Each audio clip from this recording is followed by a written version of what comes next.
오늘은 열왕기하 시간입니다. 지난 시간에도 말씀드렸지만 열왕기상과 열왕기하는 같은 책이라고 했죠.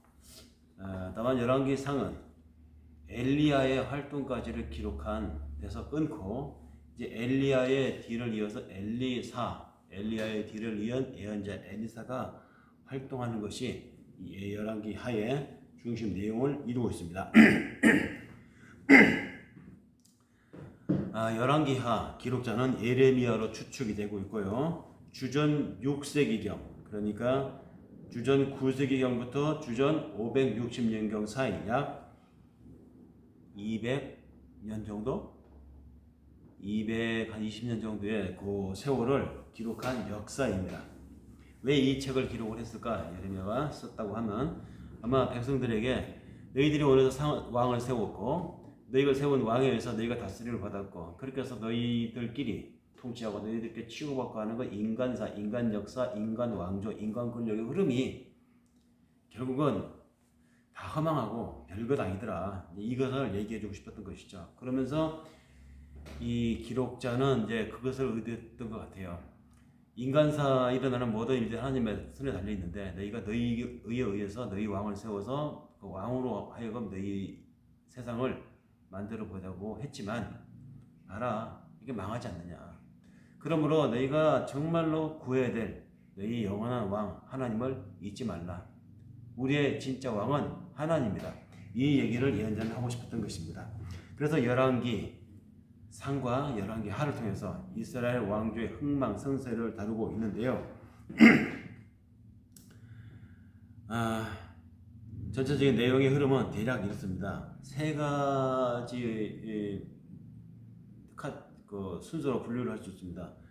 첫 번째가 엘리야에 대한 이야기가 1장에서 8장까지 전개되고 있습니다. 그 다음에는 이제 예후의 혁명과 북왕국의 멸망에 대한 이야기가 이어서 9장에서부터 17장까지 이어지고 있고요. 마지막으로 18장에서 끝까지 남왕국의 역사에 대해서 언급하고 있는 내용이 나옵니다. 그러면 앞에 이야기의 전체적인 개요는 열왕기 상 쪽에서 대략 했기 때문에 두 책이 한 권이기 때문에 묶어서 본다면 여기 이제 스토리 전개를 바로 들어가 보겠습니다.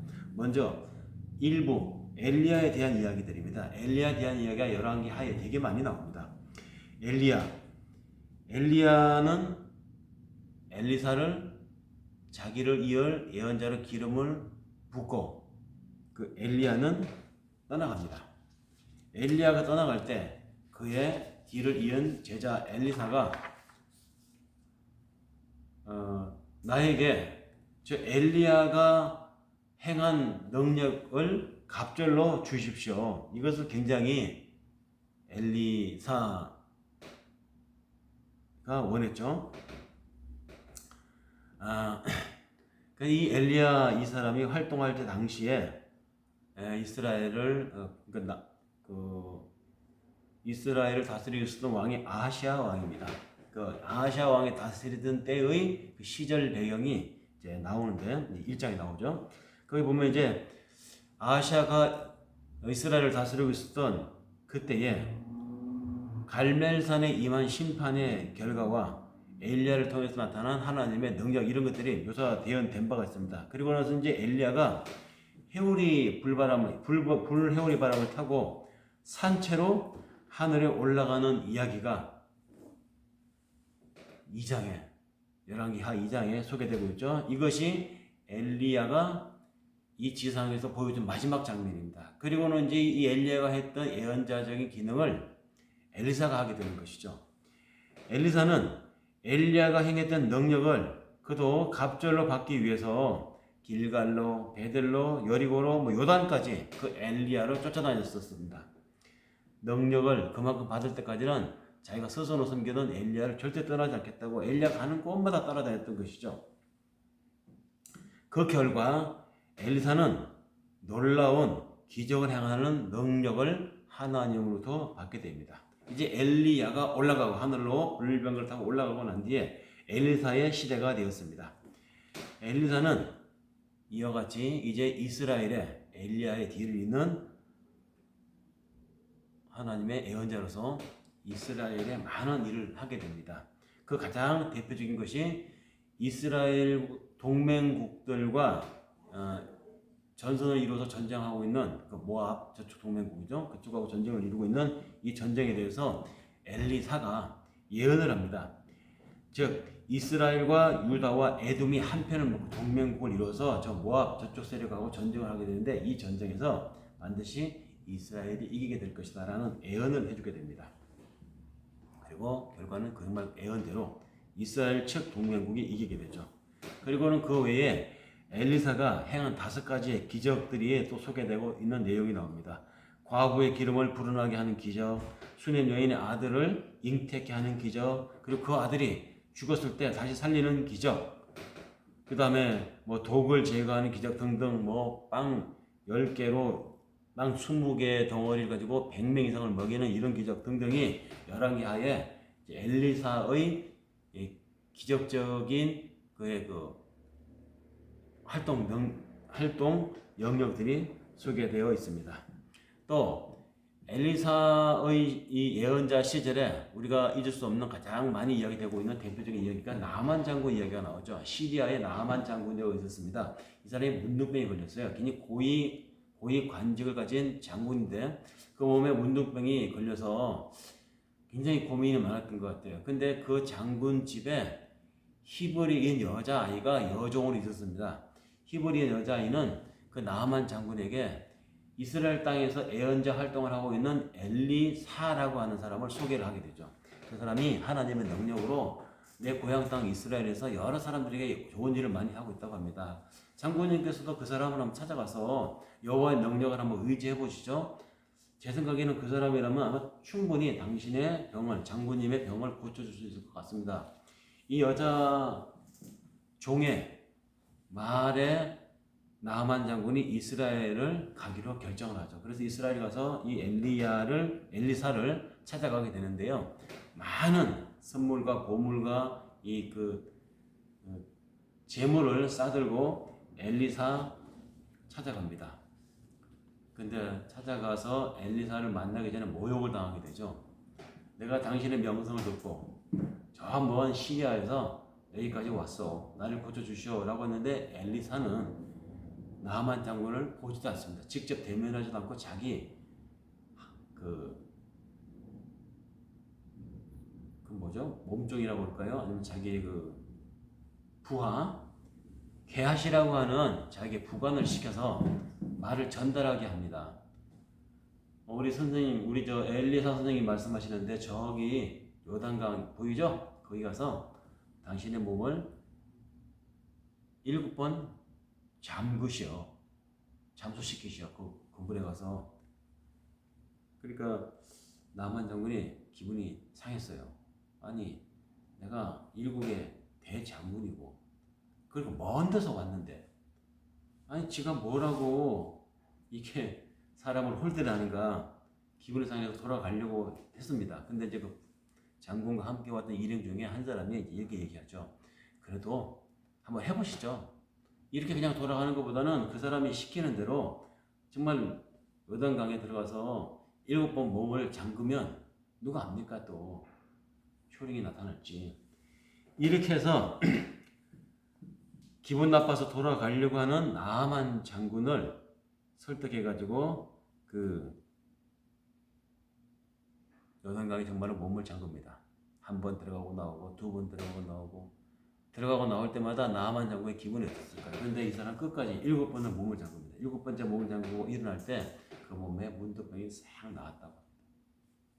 나만 장군이 자기를 직접 보지도 않고 그 사환인 게하시라고 하는 사람을 시켜서 자기에게 이런 신통력을 발휘한 정도의 이스라엘의 저 예언자 대단한 사람이구나.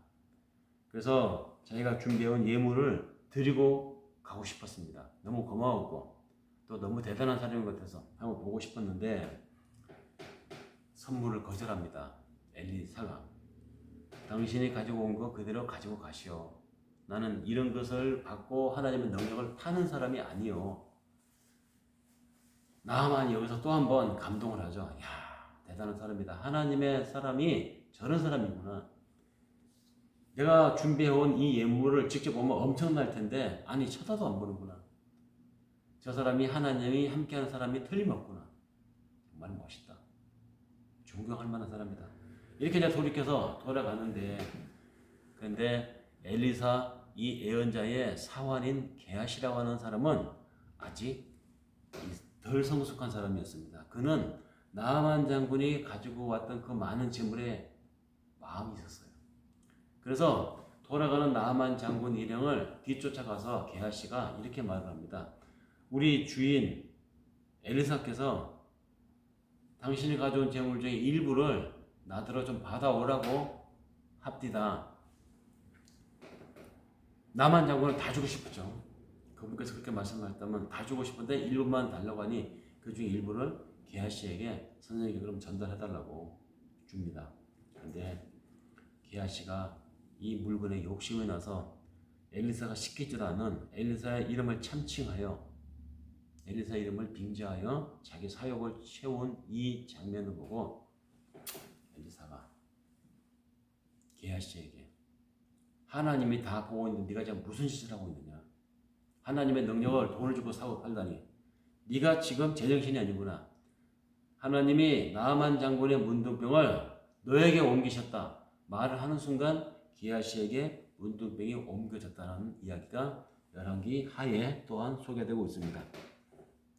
그 외에도 사마리아가 이스라엘을 포위하였을 때 거기에서 엘리사가 예언을 하여 그 사마리아 군대를 물리치도록 하는 하나님의 능력을 보여준 이야기 등등등 이와 같이 1장에서 8장까지는 엘리야의 뒤를 이은 엘리사 예언자의 활동들이 쭉 소개되고 있습니다. 엘리사에 대한 이야기 일부, 그 다음에 이제 2부로 넘어가면 예후의 혁명과 북왕국 이스라엘의 멸망까지 이야기를 다루고 있습니다. 이 열왕기 상에서도 말씀을 드렸지만 이 남유다 왕국과 달리 북왕국 이 나라는 어떻게 처음에 출발한 나라입니까? 정통성이 없었습니다. 다윗의 후손도 아니었습니다. 남왕국 유다가 백성들이 박수를 쳤고 원에서 추대되었고 그 다음에 하나님의 사람이 기름을 부어서 왕을 세운 정통성이 남왕국에 있었습니다. 초대 왕이 사올이었죠. 사올은 베냐민 지파였습니다. 그 다음에 두 번째 왕이 다윗이었죠. 이도 역시 사무엘에 의해서 기름을 부음을 받았습니다.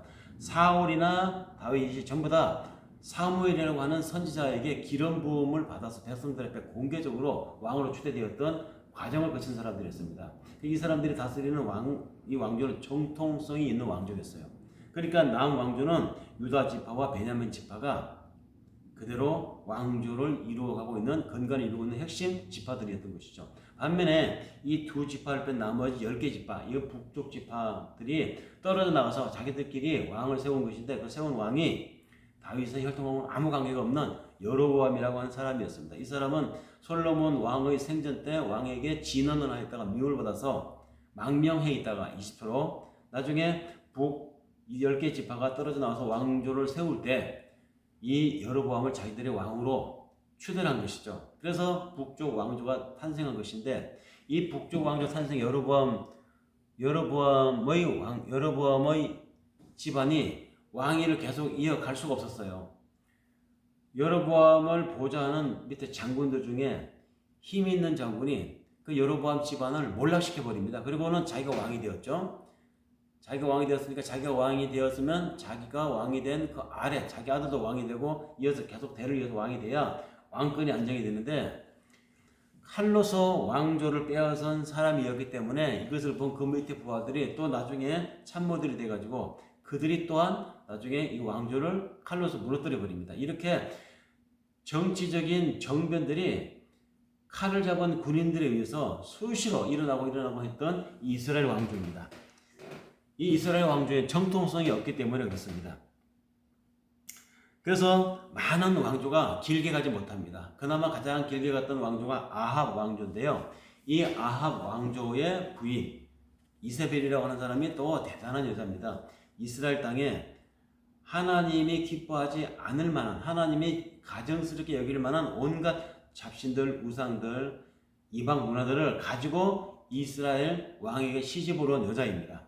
그녀가 왕비가 되고 나서 자기가 섬기는 우상들을 예배하는 우상들에게 제단을 쌓는 자기 쪽에 사제들 있죠. 이 사제들 수백 명과 하나님 여호와만을 섬기는 이스라엘의 선지자 엘리야, 이 엘리야와 대결한 이야기 아시죠? 갈멜산 대결이라고.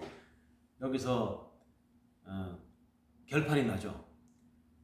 엘리야는 승리를 하게 됩니다. 여호와가 진짜 하나님이라는 것을 많은 백성들 앞에 증명해 보이죠. 반면에 이세벨이 데리고 들어왔던 이 우상 숭배 잡신을 섬기는 사제들은 그 갈멜산에서 죽임을 당합니다. 수백 명이. 이 일로 인해서 이세벨이 엘리야를 죽이려고 계속 추적하고 군대를 모아서 엘리야를 처단하라고 계속 압박을 넣게 되는 것이죠. 그 압박하는 군대를 피해서 도망다니다가 나중에 엘리야가 하나님 내 목숨 좀 거둬가십시오. 저 이제 그만하겠습니다. 너무 힘듭니다. 라고 하지 않았습니까? 그러니까는 나중에는 엘리야가 이제 불병을 타고 하늘나라로 올라갈 때 그의 뒤를 이은 이 엘리사가 애한자 기능을 잊게 되는 얘기는 뭐 앞에서도 말씀드렸습니다만은 엘리야가 올라가기 전에 세 가지 한 것이 있었죠. 세 가지. 기름 부은 사람이 세 사람이 있었습니다. 그것은 이스라엘 주변에 강대국인 아시리아의 한 군대 장관에게 기름을 붓게 합니다. 하나님이 엘리야를 하여금 네가 이제 좀 있으면 아람 이 대국을 다스리는 통치가 될 것이다. 하나님이 인정하셨어 라는 의미로 그에게 감람류 기름을 붓습니다. 이 기름 부음 받은 아람의 그 군대 장관이 이제 이스라엘의 하나님 여호와가 나에게 이 대국의 통치를 맡기신다고 확정을 해주셨다. 그러니까 이제 호시탐탐 기회만 보는 것이죠. 왕이 빈틈만 보이면 혁명을 일으켜서 이 아람 대국의 통치자가 되리라. 정말로 나중에 통치자가 됩니다. 엘리야가 또 한 사람 기름을 부은 사람이 있습니다. 그것은 인근 강대국 아람이 아니고 바로 이스라엘의 차기 왕이 누가 될 것인가 하나님이 점질해 줬어요. 그것이 바로 아합 장군, 아합 이 왕 밑에 있는 장군들 중에 가장 용감하고 똑똑하고 하나님 앞에 진정성을 보일 만한 사람, 예후라는 사람이 선택이 됩니다. 엘리야는 그 예후라는 사람을 찾아가서 기름을 붓게 합니다. 그리고 당신이 저 아합 집안을 썰어버리고 이스라엘을 다스리는 다음 왕이 될 것이라고 여호와 하나님이 나에게 명령하셨어. 자, 이리 오시오. 내가 그 정표로 당신의 기름을 붓겠어. 그래서 머리에 기름 부음 받은 예후가 이제 이스라엘에서 차기 왕으로 내가 언제 등극하느냐 호시탐탐 기회를 보는 것이죠. 그러다가 적당한 기회가 났을 때 아합 왕조를 무너뜨려 버립니다. 그리고 왕이 됩니다. 예후는 왕이 되면서 이 이스라엘 땅에 온갖 지저분한 우상 숭배 문화를 들여온 그 여왕 이세벨을 죽이고 이스라엘 땅에 몹쓸 짓을 했다고 하는 하나님이 너를 지금 징계하신다라고 하는 징표로 그녀의 시체를 저 들판에 버려요. 그래서 들개들이 그녀의 사체를 뜯어먹도록 하는 조치를 취합니다. 그리고 이스라엘 땅 안에 대대적인 종교 개혁을 일으키죠. 예후 왕이. 새로 들어선 예후 왕조가 이스라엘 땅에 근본적인 종교 개혁을 일으켜서 이스라엘 땅을 이 종교적으로 정화를 시킵니다. 하나님이 어쩌면 그런 일을 하라고 엘리야로 하여금 이 예후에게 기름 부은 것이 아닌가. 어떻게 보면 하나님의 또 하나의 심판이었죠. 그 다음에 이제 엘리야가 또 기름을 부어준 사람이 또 한 사람 있죠. 바로 그 사람이 엘리사였습니다. 이 엘리사에게는 왕이라는 게 아니라 자신이 하는 그 일을 하나님이 예언자적인 이 일을 네가 이제 이어서 하라고 자기를 따라다니던 그 사람 엘리사에게 기름을 붓습니다. 네가 이제 나를 대신해서 이 일을 해라. 엘리야가 기름 부은 대로 엘리사는 그 후 엘리야가 하늘로 올라간 뒤로 그가 이제 이 이스라엘 다스리는 예후 왕과 더불어서 이후 바뀌는 이스라엘의 여러 왕조들 속에서 자신의 역할을 하죠. 이렇게 해서 북왕국의 흥망성쇠 속에 엘리사가 같이 예언자로 활동하는 이야기가 많이 나옵니다. 물론 예후도 혁명으로 칼로서 진자, 칼로서 흥한다, 칼로서 망한다 이런 말이 있죠. 예후도 군대 장군 출신입니다. 그 역시 쿠데타를 일으켜서 왕이 되었기 때문에 이후 이런 것을 보고 경험하고 함께 혁명에 가담했던 또 다른 군인들이 예후 왕 만세라고 했지만 얼마 못 가서 그 예후 왕조도 오래가지 못합니다. 또 뒤집어집니다. 누구에 의해서? 다른 군대 장군에 의해서. 본대로 다른 부하 장군들이 이제 고위직이 되면 또 했거든요. 이렇게 해서 북왕국은 혁명이 자주 일어나고 쿠데타가 빈번히 발생합니다. 이 과정에서 왕조가 바뀌고 바뀌는 왕조에서 이전 왕조를 핍박하고 이전 왕조의 정치적 적들을 숙청하고 하는 일들이 계속 반복되다가 결국은 북왕국 이스라엘이 인근의 아람 대국에 의해서 아수르 대국에서 멸망을 하게 됩니다. 이 멸망을 하게 되는 이 이야기가 북왕국 이스라엘의 이야기로 바로 11장에서 17장까지 전개되고 있습니다. 이것이 2부 이야기입니다. 그런가 하면은 나머지 3부는 18장에서 25장까지 이야기인데 북왕국 이스라엘이 망하고 나서 이제 포커스는 남왕국으로 향하게 됩니다. 열왕기 하 저자의 시선이.